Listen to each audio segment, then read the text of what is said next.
할렐루야, 반갑습니다. 지난주 우리 말씀 나눴던 그 성서일과 본문 말씀을 가지고 오늘 또 피드백 영상 함께 나누도록 하겠습니다.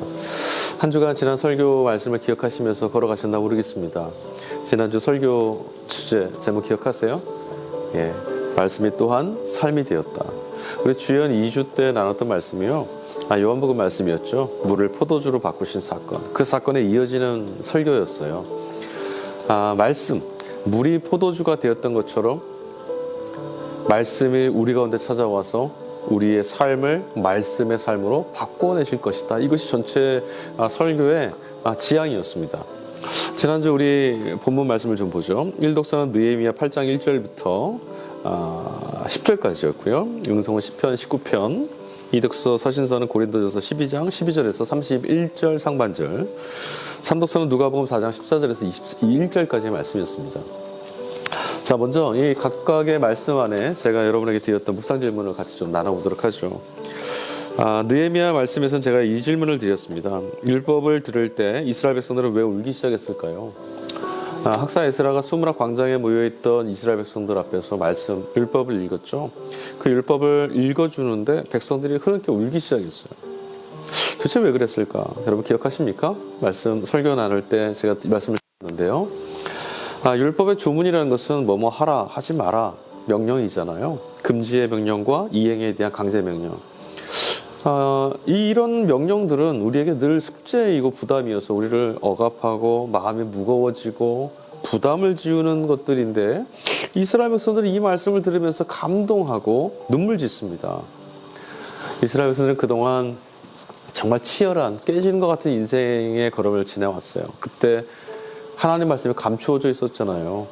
포로로 끌려가고 포로 생활 70년을 보내고 돌아오고 아무것도 없는 황폐한 땅에서 그들이 살기 위해서, 생존하기 위해서 성벽을 건축하고, 그때 그들에게 찾아와 그들에게 발견된 것이 바로 말씀이었어요.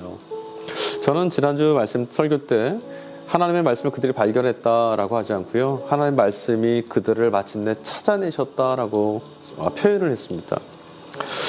그 광장 앞에 모여있던 사람들은요, 모두 다 뭐뭐를 해야 된다, 뭐뭐를 하지 말아야 된다, 이걸 이제 어떻게 하면 좋을까, 이렇게 해낼 수 있을까, 이런 생각을 한 것이 아니라 이 말씀을 주셨던 하나님, 이 말씀으로 우리와 이스라엘과 관계를 맺으시고 언약을 체결하셨던 이스라엘의 하나님, 그분의 음성을 들은 거예요.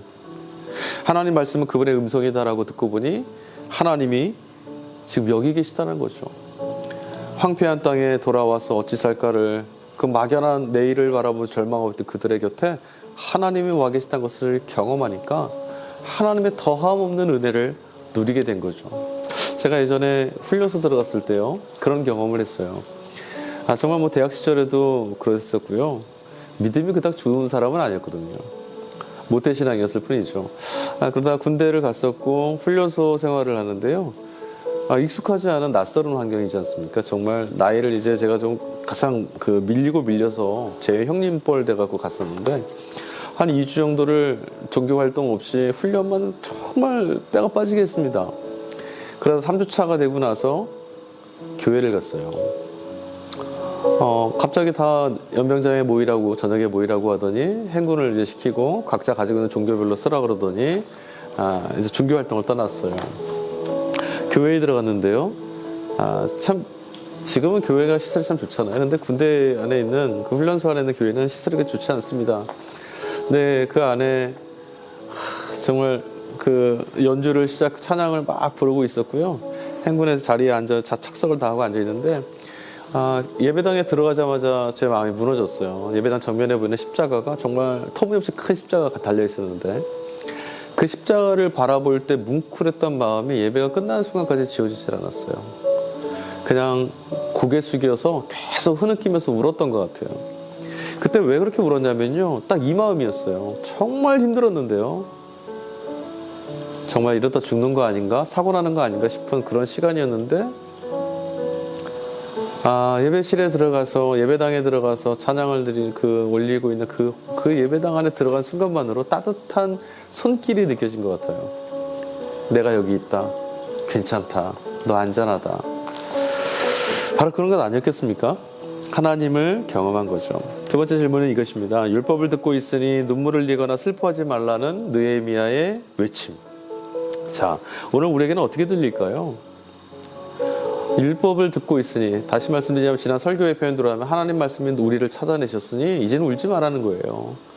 하나님 앞에서 기뻐하면 그것이 우리에게 힘이 된다고 합니다. 하나님이 여기 계신다라는 거예요. 지금 여기에 계시니.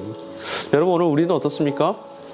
오늘 우리들 앞에 눈물을 흘려야 될, 또 고통스럽고 절망스럽고 슬퍼지는 일들, 그런 일들 앞에서 우리는 어떻습니까? 하나님의 말씀하신 하나님이 지금 여기에 계시니. 여러분, 슬퍼하지 마십시오. 눈물 흘리지 마십시오. 두려워하지 마십시오. 염려하지 마십시오. 말씀하시는 하나님이, 우리를 찾아내신 하나님이 지금 여기 계십니다. 두 번째 서신서 말씀입니다. 고린도전서 말씀이고요. 고린도전서 말씀에서는 제가 묵상 질문을 이렇게 드렸네요. 12장 말씀인데요. 우리가 힘을 써서 더 구해야 될 은사는 어떤 것이 있습니까? 또 왜 더 큰 은사를 그렇게 구해야 됩니까? 지난 설교를 기억하신다면 고린도 교회의 은사에 관한 문제를 말한 이유가 분란, 은사로 인해서 갈등이 생기고 서로 반목이 생겼던 교회, 그 교회에 바울 사도가 주었던 그 조언, 바울 사도가 주었던 그 대안이 바로 해결책이, 깨어진 교회를 하나로 바꿀 수 있는, 모을 수 있는 해결책이 바로 이것이었다고 그랬죠. 더 큰 은사를 사모해라. 그 더 큰 은사가 뭐라고 제가 말씀드렸을까요? 네, 은사, 각 사람의 분량만큼 주시는, 하나님이 주시는, 각 사람에게 주시는 선물들을 말하는 것이 아니라 그 선물 주시는 성령, 선물 주시는 이를 간구하라는 거예요. 그 선물은 무엇이냐면 바로 하나님이 우리를 사랑하시는 분이라는 거죠. 하나님의 사랑, 성령의 사랑, 그리스도의 사랑, 네, 거기에 더 집중해야 된다는 거예요. 한 성령께서, 우리에게 사랑으로 함께 하시는 한 성령께서 사랑으로 연합하게 하신다는 것. 그것은 결국 우리로 하여금요, 이전에 하나님 없이 살던, 이리저리 끌려다니던 그런 삶에서 하나님의 사랑에 매여서 은총 가운데 살아갈 수 있는 사람으로 불러내셨다. 그 사랑을 경험하며 사는 자들이 되게 하려고, 내 의지로 서로가 서로를 반목하고 부러워하고 시기하고 질투하고 팔을 나누는 이런 그 악이 우리를 끌어가는 그런 곳에 끌려다니지 않기 위해서 더 큰 은사, 성령, 하나님을 사모하라, 이 말이라 했어요. 자, 그 다음 산독서 복음서 말씀입니다. 복음서 말씀에서는 이런 묵상 질문을 드렸습니다. 예수님께서 말씀을 펴서 읽으시는 장면을 일독서 느헤미야의 장면과 한번 연상해 보십시오.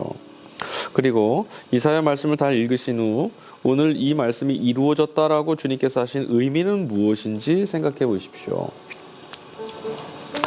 예수님께서 회당에 들어가셔서 이사야의 말씀을 펴서 읽으셨죠. 그 장면을 제가 일독서의 말씀과 접목을 시켰었어요.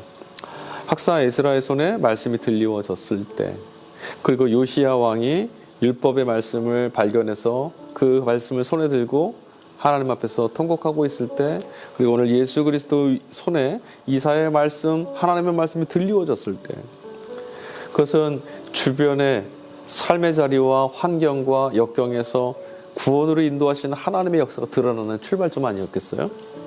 그래서 예수님 손에 말씀이 들려졌다는 것은 이제 이 말씀이 필요한 세상을 바꿔가실 거라고 하는 소망을 우리에게 가져다 줍니다. 자, 그 다음 말씀을 읽으신 다음에 오늘 이 말씀이 너희들 가운데 응하였다, 이루어졌다라고 말씀하셨다 그랬어요. 이게 참 핵심이었죠. 예수님은 그냥 말씀을 읽으시기만 하셨어요. 그리고 사실요, 여러분, 예수님이 말씀을 전하신 이후에, 이사야의 말씀을 외치신 이후에 정말 예수님이 말씀하시고 나서 세상이 바뀌었느냐? 세상은 바뀌지 않았어요. 예수님이 구원의 이름으로 역사하시고 또 말씀도 전하셨지만 여전히 세상 그대로예요. 지금도 우리에게 그런 모습인 것 같아요. 그런데도 예수님은 너희에게 이 말씀이 응하였다, 응답됐다라고 하셨어요. 무슨 의미일까요? 이것은 하나님과 우리 사이에 어떤 믿음의 관계가 있느냐가 이제 핵심일 텐데요. 생각해 보세요. 하나님의 입에서부터 나오는 모든 말씀은 헛되이 땅에 떨어져서 헛되이 사라지지 않습니다. 헛되이 돌아오지 않아요. 반드시 하나님 입에서 나온 말씀은 우리에게 떨어지면 우리 안에서, 세상 안에 떨어지면 세상 안에서 반드시 어떤 사건을 이루고 돌아가십니다. 하나님께로. 다시 말씀드릴게요. 이런 거예요. 여러분, 우리 안에 하나님 말씀이 들렸어요. 그럼 들린 말씀은 우리 안에서 반드시 어떤 사건을 이루어내야 돼요. 어떤 사건입니까? 하나님 말씀에 반응해서 회개하고 하나님의 뜻을 따라 살아가는 삶의 지향을 옮기는 것, 혹은 이전에는 이렇게 살았는데 이제는 하나님 말씀이 비춰지는 곳을 향해서 걸어갈 수 있는 사람이 되는 것, 내 마음에 균열을 내는 것, 하나님을 향한 갈망과 소망을 안고 사는 것, 이것도 하나님이 이루시는 사건이죠. 하나님은 반드시 말씀은 우리 안에서 사건을 이루신다라고 한번 생각해 보세요. 그 말씀을 믿어보세요. 그러면 지금 이 말씀을 들고 서 계신 분이 누구시죠? 바로 말씀이신 그리스도시잖아요. 그분이 말씀이세요. 하나님의 말씀이 여기 있어요. 하나님이 여기 계신 거예요. 하나님의 말씀이 위대한 것은 그것은 바로 하나님의 말씀이기 때문이에요. 그 하나님이 여기 계시다. 그 하나님 여기 계시니 반드시 하나님만이 하실 수 있는 역사가 나타날 것이다 라는 거죠. 실제로 예수님은 지난 설교에서 말씀드렸습니다. 이사야서에서 말했던 그 말씀하신 그대로 자신의 그 공생의 사역을 통해서 주님이 거하시는 곳마다, 주님이 만나시는 곳마다, 사람들마다 정말 눈먼 자가 눈을 뜨고 귀신 들린 자가 귀신이 쫓겨나가고 자유를 얻고 해방을 얻고 그 하나님의 구원을 경험해서 하나님의 은혜다라고 하나님의 은혜를 선포할 수 있는 일들이 벌어졌어요. 그것이 무엇이죠? 예수님이 계신 곳에서 하나님의 은총과 은혜가 이곳에 임하였다. 여기에 지금 우리 가운데 성취되는 것이다라는 것이 선포되기 시작했다는 거예요. 예수님이 바로 하나님의 말씀이시고 말씀이 하나님 예수님이시잖아요. 그 말은 예수님이 계신 곳에는 말씀이 성취됐다는 말은 말씀이 있는 곳에는 하나님의 성취하심이 있다는 거예요. 여러분, 오늘 우리는 하나님 말씀 앞에 섭니다. 하나님 말씀을 듣습니다. 하나님 말씀 듣는다고 뭐가 되겠어? 예, 그것은 우리의 성취입니다. 그러나 여러분, 그 말씀은 우리 안에 찾아오셨을 때 반드시 그 말씀이신 하나님의 일을 이루실 거예요. 여기에 우리는 우리 인생과 삶을 거는 겁니다. 내가 할 수 있는 어떤 것에 내 미래를 거는 것이 아니라 말씀을 통해서 이루실 하나님께 우리의 운명을 거는 사람들이에요. 오늘 이 말씀이 너희가 듣는 중에 너희 가운데 오늘 이루어졌다. 이 고백이 저와 여러분의 인생의 고백이 될 수 있기를 간절히 소망합니다. 여러분, 말씀은 우리의 삶을 이루실 겁니다. 우리 삶은 말씀이 성취되어지는 삶이 될 것입니다. 감사합니다. 돌아오는 주 설교를 통해서 다시 뵙도록 하겠습니다. 감사합니다.